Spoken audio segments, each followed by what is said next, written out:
I don't think that there are, or that there can be, any non-believers anywhere in the world.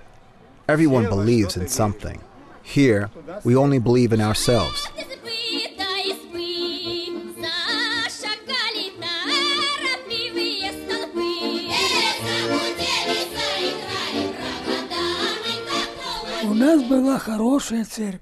We had a good church, an oak one. It was sanded, painted, and built with funds from the citizens. Our settlement had 874 homesteads, and they all needed to be served. A priest, 2 sextons, and a psalmashik, that's the leader of the choir.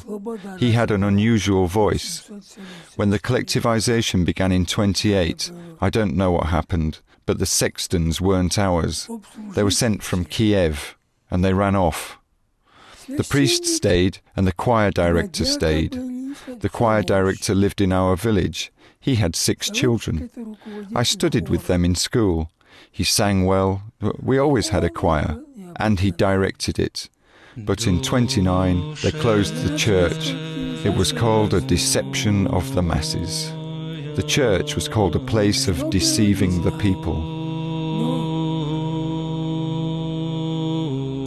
Thousands of simple village priests who were sneered at by all of Russia turned out to be great heroes. Hundreds of spiritual leaders of other faiths were also martyred. Pastors and Roman Catholic priests, rabbis and muftis were destroyed without a trial or an investigation across the enormous territory of the U.S.S.R. By 1939, there were only about 100 churches left of the 60,000 in 1917. Only 4 were left of the ruling hierarchy. The NVKL had testimonies fabricated so that they could be arrested at any moment. Joseph Stalin, who had studied at a seminary, had a strange relationship with God. During World War II, Stalin began to restore the churches and put an end to the execution of priests.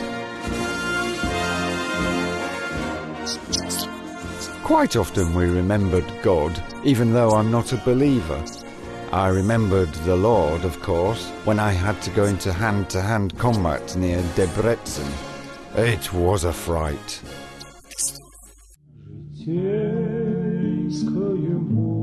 Khrushchev came to power, and open churches once again were closed. The arguments were simple. Since Gagarin did not see God in space, it meant there was no God.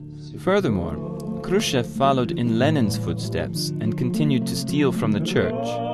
Thousands of icons, church relics, and irreplaceable handwritten volumes were taken abroad and sold.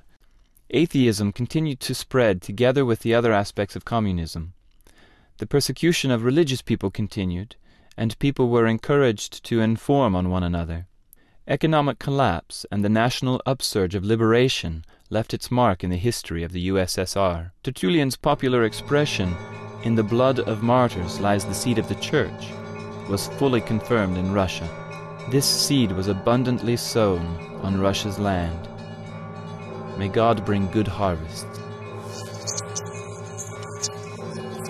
I was baptized in the church near Belorusky train station, St. Nikolai. My grandfather built that church and baptized me there. But I'm an atheist. That's how I was raised.